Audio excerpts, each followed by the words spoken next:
मध्य प्रदेश के विधानसभा चुनावों से पहले हर रोज कोई चौंकाने वाली खबर सामने आ रही है। राजनीतिक गलियारों में चर्चाओं का बाजार एक बार फिर गर्म है, क्योंकि ज्योतिरादित्य सिंधिया की बुआ यशोधरा राजे ने चुनाव लड़ने से इनकार कर दिया। इस मामले में विपक्षी मध्य प्रदेश बीजेपी को घेर भी रहे हैं, लेकिन क्या है सही वजह यशोधरा राजे के चुनाव न लड़ने की? आइए जानते हैं हमारी इस रिपोर्ट के जरिए।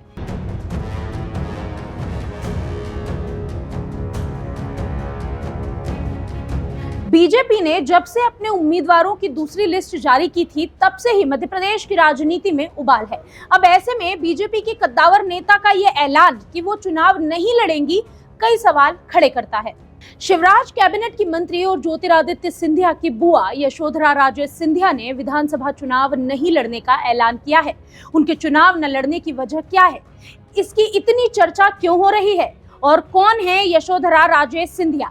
ये सभी जानकारी हम अपनी इस रिपोर्ट में आपके साथ जरूर साझा करेंगे, लेकिन इससे पहले बता दें कि इस खबर के बाद विपक्षियों के खेमे में खुशी का माहौल है। इतना ही नहीं, विपक्षी नेता बीजेपी के हालात खराब होने का दावा भी कर रहे हैं। आप पार्टी के प्रवक्ता रमाकांत पटेल ने कहा कि मध्य प्रदेश में बीजेपी की हालत बेहद खराब है और भाजपा नेताओं और मंत्रियों को इसका आभास हो चुका है, इसलिए चुनाव लड़ने से डर रहे हैं। मध्य प्रदेश के चुनाव में भारतीय जनता पार्टी की स्थिति बहुत खराब है। इनके बड़े नेताओं तक को एहसास हो गया है कि ये सीटें नहीं जीत रहे हैं और हार के डर से पहले इनके एक बड़े नेता कैलाश विजयवर्गीय ने मना किया कि मुझे चुनाव नहीं लड़ना, और आज इनकी मंत्री यशोधरा राजे सिंधिया ने कह दिया कि मुझे चुनाव नहीं लड़ना। भाजपा के नेताओं को तो एहसास हो गया है कि ये हार रहे हैं। पूरे प्रदेश के अंदर कोई एक सीट आज भाजपा की नहीं कही जा सकती जिस पे ये दावे से कह सके कि हम जीत रहे हैं। कोई एक सीट।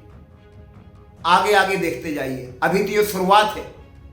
आगे आगे देखिए, वो समय दूर नहीं है जब भाजपा के नेता मंत्री विधायक आएंगे और अपने पदाधिकारियों से कार्यालय में कहेंगे कि हमारा टिकट वापस ले लो, हमको चुनाव नहीं लड़ना है।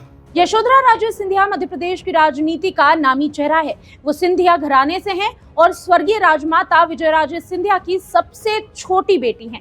राजमाता ने उन्हें राजनीति में पढ़ाई के बाद शामिल किया और यशोधरा राजे सिंधिया आज तक कभी भी कोई भी चुनाव नहीं हारी हैं। शिवपुरी विधानसभा सीट से वो 4 बार विधायक रही हैं और इसी बीच ग्वालियर संसदीय सीट से 2 बार सांसद भी बनी। 25 साल से राजनीति में यशोधरा राजे की अपने क्षेत्र में बहुत अच्छी पकड़ मानी जाती है। शिवराज कैबिनेट में खेल विभाग और उद्योग विभाग की कैबिनेट मंत्री यशोधरा राजे के चुनाव न लड़ने के ऐलान ने जहां बीजेपी को चौंकाया है, तो वहीं विपक्षी इस पर बेहद खुश हैं। इसकी वजह मानी जा रही है कि बीजेपी की सूची। मध्य प्रदेश चुनावों को देखते हुए अब तक 3 सूची जारी हो चुकी है, जिसमें यशोधरा राजे सिंधिया का नाम शामिल नहीं था। राजनीतिक गलियारों में चर्चा आम है कि उनका टिकट कट सकता है, जिसके चलते राजे ने खुद ही चुनाव नहीं लड़ने का ऐलान कर दिया। चुनावी मौसम में नेताओं के हाव भाव के पीछे भी उनके कारण तलाशे जाते हैं। अब ऐसे में विरोधियों की इस सोच को गलत भी नहीं कहा जा सकता। हालांकि यशोधरा राजे ने खुद इस ऐलान के पीछे वजह बताई है। उन्होंने इसके पीछे की वजह बताई है स्वास्थ्य ठीक न होना। उन्होंने केंद्रीय और प्रदेश नेतृत्व को चुनाव नहीं लड़ने की वजह बताते हुए कहा, मैं 4 बार कोविड का शिकार हो चुकी हूँ। शारीरिक तौर पर इस समय दौड़ धूप करने की हालत में नहीं हूँ। चुनाव के समय लगातार जनसंपर्क और ज्यादा एक्टिविटी से परेशानी बढ़ सकती है। इस कारण चुनाव न लड़कर फिलहाल 5-6 माह आराम करना चाहती हूँ। बहरहाल यशोधरा राजे के चुनाव न लड़ने की वजह चाहे जो भी हो, मगर वो भारतीय जनता पार्टी की एक कद्दावर नेता है। उनका चुनावी मैदान से दूर रहना विपक्षियों के लिए गुड न्यूज मानी जा रही है। वीके न्यूज, राष्ट्र के नाम।